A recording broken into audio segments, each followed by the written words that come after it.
आज हम बात करने वाले हैं क्लास 8 की एनसीईआरटी, जिसके हम पहले चैप्टर की बात करने वाले हैं, जिसका नाम है संसाधन। अब इसमें हम सारी चीज़ें देखेंगे। संसाधन क्या होता है, क्या इसके महत्वपूर्ण कारक हैं, क्या इसके प्रकार हैं, वो देखेंगे। तो शुरू करते हैं। संसाधन संसाधन अर्थात रिसोर्सेज। संसाधन होते क्या हैं? ऐसी कोई भी वस्तु जो मनुष्य की आवश्यकता की पूर्ति करती है वो संसाधन कहलाती है। अगर हम उदाहरण में बात करें तो जैसे प्यास लगने पर हम जल पीते हैं, या अध्ययन करने के लिए हम पुस्तक का इस्तेमाल करते हैं। जैसे जो पढ़ता है वो हमारी प्यास को हो जाता है, और जो पुस्तक होती है वो हमें हमारे अध्ययन कार्य में सहायता करती है। तो ये हमारी आवश्यकताओं की पूर्ति करते हैं, इसलिए ये हमारे लिए एक उपयोगी संसाधन है। एक वस्तु की उपयोगिता ही उसे संसाधन बनाती है, और सभी संसाधन मूल्यवान होते हैं। मैं बात करूं कि कोई भी संसाधन मूल्यवान कैसा होता है, कि जैसे आज कोई जो दादी के नुस्खे होते हैं वो आज हो सकता है कि घरेलू कामों में यूज़ किए जाते हों, लेकिन यदि आगे चलकर उनका जो प्रौद्योगिकी या मेडिकल साइंस में प्रयोग किया जाने लगे, और जो दादी होती हैं या उनके घर वाले होते हैं वो उसका पेटेंट ले लें, तो वही संसाधन हमारे लिए एक मूल्यवान संसाधन बन जाएगा। और संसाधन को मूल्यवान बनाने में हमारी सहायता करते हैं समय और प्रौद्योगिकी, और साथ ही साथ में मानव। महत्वपूर्ण कारकों में समय और प्रौद्योगिकी कैसे हमारी मदद करती है? समय के साथ साथ जैसे जैसे टेक्नोलॉजी बढ़ती है और मनुष्य का ज्ञान बढ़ता है, सारी चीज़ें होती हैं, तो जब मनुष्य का ज्ञान बढ़ता है तो वह स्वयं का खुद का विचार होता है, उसके पास ज्ञान होता है, जिससे वो आविष्कार करता है। आविष्कार करने से नई नई खोजें प्राप्त होती हैं, जिससे मानव को उसमें समय भी लगता है, और उसके पास नई नई टेक्नोलॉजी भी होती हैं। तो जो पदार्थ होते हैं मनुष्य उनको संसाधन में परिवर्तित कर देता है। और समय के साथ और प्रौद्योगिकी जैसे धीरे धीरे मानव को जैसे जैसे धीरे धीरे ज्ञान प्राप्त होता है, और वो तरह तरह की खोजें करता है। जैसे मनुष्य ने आग की खोज की, पहिए का आविष्कार किया। आग की खोज से क्या हुआ कि खाने के पकाने की पद्धति शुरू हो गई, और पहिए के आविष्कार से परिवहन का निर्माण हुआ। जैसे कार बनी, मोटरसाइकिल बनी, बैलगाड़ियाँ बनी, सारी चीज़ों का निर्माण हुआ। यदि हम उन साधनों के प्रकारों की बात करें तो उसमें 3 प्रकार के संसाधन आते हैं, जिसमें प्राकृतिक संसाधन, मानव निर्मित संसाधन और स्वयं मानव। प्राकृतिक संसाधनों की बात करें तो प्रकृति से प्राप्त जितने भी संसाधन होते हैं उन्हें हम प्राकृतिक संसाधन कहते हैं, जिन्हें हम बिना किसी संशोधन के या बिना भी उसमें कुछ घटाए बढ़ाए या कुछ उनमें नई टेक्नोलॉजी यूज़ करें, हम उन्हें जैसा है उन्हें वैसा ही प्रयोग करते हैं, उसे हम प्राकृतिक संसाधन कहते हैं। अगर मैं बात करूं उदाहरण में, जैसे हवा हुआ, पानी हुई, मिट्टी हुई, खनिज हुए, उन्हें हम वैसे का वैसा ही प्रयोग में लाते हैं जैसा वो प्रकृति के रूप में व्यवस्थित हैं। ये 2 प्रकार के होते हैं। इसमें आता है नवीन संसाधन और अनवीकरणीय। अब नवीकरणीय क्या होता है? संसाधन, ऐसे संसाधन नवीकरणीय कहलाते हैं जो शीघ्रता से पूरे हो जाते हैं और मानव प्रभाव भी नहीं पड़ता है इन पर। अब जैसे इनमें बात करूं तो जो सौर ऊर्जा है वो, और पवन ऊर्जा। अब पवन ऊर्जा की बात करें तो हवा मनुष्य उसको कम थोड़ी ना कर सकता है, और या धूप हुई जो सौर ऊर्जा है, सूर्य से प्राप्त होने वाली जो ऊर्जा है उसे मनुष्य कम या ज़्यादा तो नहीं कर सकता है, जितनी आ रही है वो उतनी ही आएगी, जो कि हमें प्रकृति के द्वारा मिली हुई है।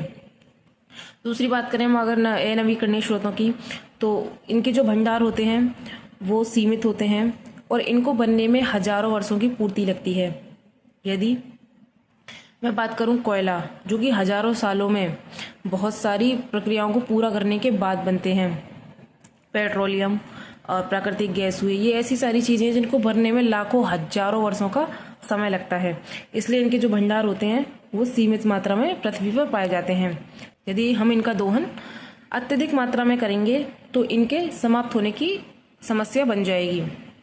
जैसे अगर हम आज बात करें मिट्टी के बारे में भी, मिट्टी ऐसी है कि वो ख़त्म नहीं हो सकती है, लेकिन आज जिस तरीके से उसका क्षरण किया जा रहा है धीरे धीरे करते हुए, उसका जो प्रयोग है वो दुर्लभ होता जा रहा है। मिट्टी में उर्वरता शक्ति कम होती जा रही है, और जगह जगह बाढ़ें आ रही हैं। ये सारी चीज़ें होती हैं जब हम उनका अत्यधिक दोहन करते हैं। मिट्टी की एक ऊपरी परत बनने में भी लाखों हजारों वर्षों का समय लगता है। अगर मैं बात करूं संसाधनों के वितरण की, तो यह पृथ्वी पर लगभग असमान रूप से बिखरा हुआ है, या असमान रूप से वितरित कह सकते हैं हम इसको। इसके भी कारण भौतिक कारक ही हैं कि जैसे कहीं भूभाग है, कहीं पहाड़ है, कहीं नदियां हैं, तो हर जगह भूभाग नहीं है। तो जहाँ भूभाग है वहीं हम मिनरल्स देख पाते हैं, जो मतलब जो ज़मीन के अंदर मिलने वाले मिनरल्स हैं वो हर जगह नहीं है, क्योंकि हर जगह ज़मीन भी नहीं है।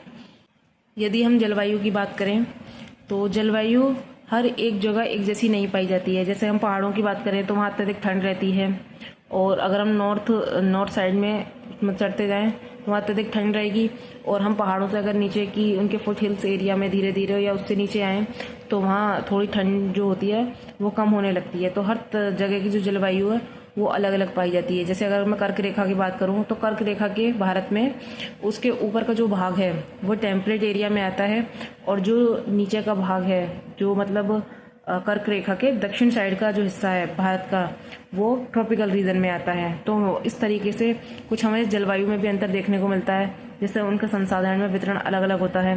और मैं बात करूँ ऊंचाई की, तो कहीं ऊंचाई ज़्यादा है, कहीं ऊंचाई बहुत कम है, कहीं बिल्कुल फ्लैट एरिया है, कहीं हिल्स हैं, कहीं पर्वत हैं।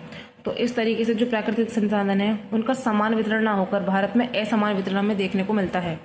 और भारत की बात ना करते हुए अगर मैं पूरे विश्व की बात करूं तो ये सारे कारक विश्व में हर जगह पाए जाते हैं, जहाँ भूभाग अलग, जलवायु हर जगह की अलग है, ऊंचाइयाँ हर जगह की अलग हैं, कहीं किसी देश में कैसा है, कहीं किसी के देश में कैसा है। तो जो प्राकृतिक संसाधन है वो ऑल ओवर विश्व में उसका जो वितरण है वो असमान है। इसी भिन्नता को संसाधन वितरण में असमानता कहते हैं। अगर मैं मानव निर्मित संसाधनों की बात करूं तो मानव निर्मित संसाधन वो होते हैं जिनमें प्राकृतिक संसाधनों का उपयोग करके मनुष्य अपनी बुद्धिमत्ता, कौशल और तकनीक के प्रयोग से किसी भी वस्तु का निर्माण करता है। उसी को हम मानव निर्मित संसाधन कहते हैं। उदाहरण के लिए जैसे जो मानव है वो लकड़ी के प्रयोग से फर्नीचर का प्रयोग करता है या बनाता है फर्नीचर को, सड़कें बनाता है, पुल बनाता है, ये सब मानव संसाधन के अंतर्गत आते हैं। जो आज की बिल्डिंगें हम देखते हैं वो मानव और प्राकृतिक दोनों का प्रयोग करके बनाई हुई इमारतें हैं, जिनमें प्राकृतिक द्वारा हमें कच्चा माल मिलता है और मानव की कृत्रिमता है, उससे हम उस पैटर्न को पा पाते हैं, या हम उस पैटर्न का पता लगा सकते हैं जिससे हम अच्छी अच्छी बिल्डिंगें या कुछ इंफ्रास्ट्रक्चर डेवलपमेंट कर सकें। उसके बाद में मानव संसाधन की बात करूं तो मानव स्वयं में एक संसाधन है कि एक छोटी सी परिभाषा के रूप में अगर हम देखें सिंपली तौर पे, तो किसी देश में काम करने वाले लोगों की जितनी भी संख्या होती है उनका कौशल, उनकी प्रतिभा और स्वास्थ्य को मिलाकर जो संसाधन बनता है उसे ही हम मानव संसाधन कहते हैं। सिंपल तरीके से ये है कि जो काम करने वाला है वो कितनी योग्यता से अपना काम करता है, वही मानव संसाधन है।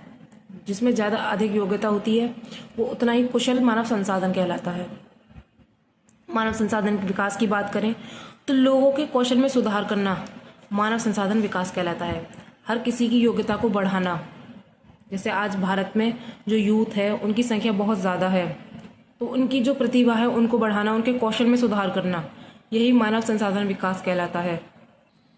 सारी तरीके की बात हो गई, संसाधन क्या है, संसाधन के प्रकार क्या है, कौन कौन से कारक हैं। इसी के साथ ही साथ हम संसाधन संरक्षण के बारे में भी बात करेंगे। संसाधन संरक्षण से तात्पर्य ये है कि सतर्कता पूर्वक हम संसाधनों का उपयोग करें और उन्हें नवीकरण के लिए समय दें ताकि वे अपना विकास कर पाएँ या वे बन सकें।